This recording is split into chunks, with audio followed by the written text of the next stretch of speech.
கார்த்திக் வந்து கல்யாணம் இருந்ததுனால வந்து செம்ம டென்ஷன் ஆயிடுறாங்க. நம்ம வந்து காவேரி நேராக போயிட்டு விஜய் கிட்ட செமையாக சண்டை போடுறாங்க. இதுக்கெல்லாம் காரணம் நீங்கள் தான் வந்து எனக்கு ஆல்ரெடி ஆக்சிடென்ட் ஆன விஷயத்த வந்து கார்த்திக் வீட்டில் சொல்லி என் கல்யாணத்தை வந்து நிப்பாட்டிட்டீங்க அப்படின்னு சொல்கிறாங்க.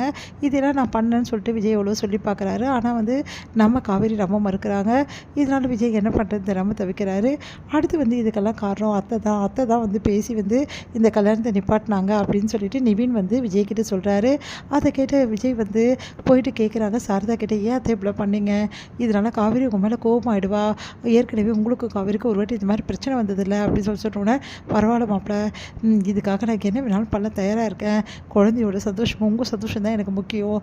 உங்கள் கூட வந்து காவேரியை சேர்த்து வைக்கிறதே என்னோட முதல் வேலை அப்படின்னு சொல்கிறாங்க.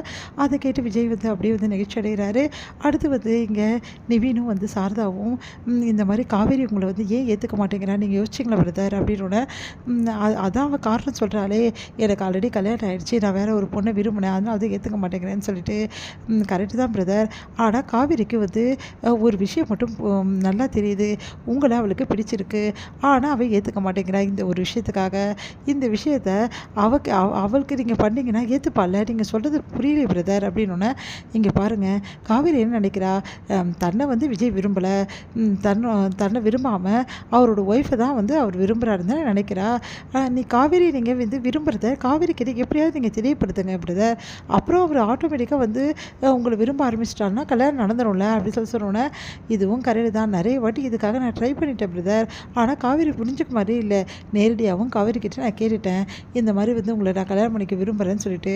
ஆனால் அவளுக்கு நம்பிக்கையே வரமாட்டேங்குது. அந்த நம்பிக்கை நீங்கள் தானே கொடுக்கணும் பிரதர் அப்படின்னோடனே, இல்லை காவேரி பற்றி தான் நம்மளுக்கு தெரியும்ல, காவேரி தான் வந்து இப்படி பிடிவாதமாக இருக்காளே, மாப்பிள்ளை என்ன பண்ணுவார் அப்படின்னு சொல்லிட்டு சாரதா சொல்கிறாங்க. இது வந்து வேறு மாதிரி தான் பண்ணணும் அத்தை. உடனே வந்து விஜய் பிரதர் ஏற்றுக்கிறது ரொம்ப கஷ்டமாக தான் இருக்கும் காவேரிக்கு. ஆனால் விஜய் பிரதர் வந்து உண்மையிலேயே காவேரி விரும்புகிறாரு, காவேரிக்காக என்ன வேணாலும் செய்வார்னு சொல்லிட்டு காவேரிக்கு வந்து ஒரு எண்ணம் வந்துச்சுன்னா கண்டிப்பாக ஏற்றுக்க வாய்ப்பு இருக்குல்ல அப்படின்னோடனே, அதெல்லாம் வரும்னு எனக்கு நம்பிக்கை இல்லை அப்படின்னு சொல்லிட்டு விஜய் சொல்கிறாரு. ஆமாம் எனக்கும் அவன் மேலே நம்பிக்கை கிடையாது சாரதா சொல்கிறாங்க. நீங்கள் 2 பேரும் இப்படி இருந்தால் எப்படி காவேரி ஏற்றுப்பா, கொஞ்சம் புரிஞ்சுக்குங்க, காவேரி நிலைமையில வந்து யோசிங்க. திடீர்னு ஒருத்தர் ஏற்றுக்க சொன்னால் எப்படி ஏற்றுக்க முடியும், அதுவும் வேற ஒரு பொண்ணை விரும்பினவர் தான் எப்படி ஏற்றுப்பா அப்படின்னு சொன்னோன்னே, சரி இப்போ என்ன தான் பண்ணணும்னு சொல்கிறீங்க நிவின்னொன்னே, இதுதான் ஒரே வழி, காவேரி மனசில் நீங்கள் வரணும் பிரதர், அதுக்கு என்ன வழியோ அதை பாருங்கள் அப்படின்னோடனே விஜய் யோசிக்கிறாரு. நிவின் சொன்னதும் கரெக்டு தான் அத்தை, காவேரி மனசில் நான் கண்டிப்பாக வரணும், அப்போ தான் இந்த பிரச்சனைக்கு தீர்வு. ஒன்று காவேரி என்னை ஏற்றுக்கணும், அப்படி இல்லையா காவேரி என்னை கல்யாணம் வந்து பண்ணிக்கணும். இது ரெண்டுமே இல்லைன்னா காவேரிக்கு பழைய ஞாபகங்கள்லாம் வரணும். இதெல்லாம் நடக்குமா அத்தை அப்படின்னோடனே, சரி நான் முதல்ல காவேரி மனசில் எப்படி நான் வந்து வரணும்னு சொல்லிட்டு யோசிக்கிறேன், அதுக்கு என்னென்ன பண்ணணும்னு யோசிக்கிறேன் அப்படின்னு சொல்லிட்டு விஜய் வந்து யோசிச்சுட்டு போகிறாரு. இதை கேட்டுட்டு, இதெல்லாம் நடக்குமா தம்பி, நடக்குமா மாப்பிள்ள அப்படின்னு சொன்னோன்னே, கண்டிப்பாக நடக்கும், நீங்கள் கவலைப்படாதீங்க அத்தை, இவ்வளோ தூரம் நடந்துச்சு, இதையும் ட்ரை பண்ணி பார்த்துருவோமே அப்படின்னு வந்து நிவின் சொல்கிறாரு. சரி மாப்பிள்ள, இது நடந்தால் நல்லது தான் அப்படின்னு சொல்கிறாங்க.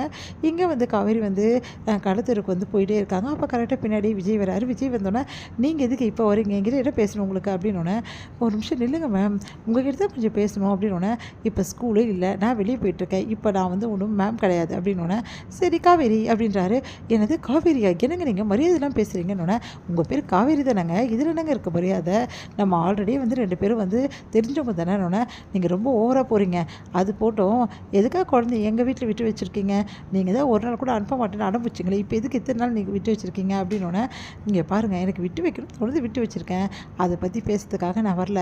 சரி உங்களுக்கு இந்த மாதிரி நடந்து போகிறது ரொம்ப பிடிக்குமோ, நானும் கூடவே வரேன், நம்ம 2 பேரும் சேர்ந்து நடக்கலாம், உங்கள் கூட சேர்ந்து நடக்க எனக்கு விருப்பம் இல்லை அப்படின்னோடனே, சரிங்க பரவாயில்ல, நான் ஒரு நாள் வரேனே, இங்கே பாருங்கள், நீங்கள் என்ன எதுவாகவும் ஏற்றுக்குவேன், நான் ஃப்ரெண்டாக ஏற்றுக்கலாம்ல, இன்னிலேருந்து நம்ம ஒரு ஃப்ரெண்டாக இருக்கலாம், என்னை ஃப்ரெண்டாவது உங்களுக்கு பிடிக்கத்தான்னு பார்க்கலாம் அப்படின்னோடனே உடனே முறைக்கிறாங்க.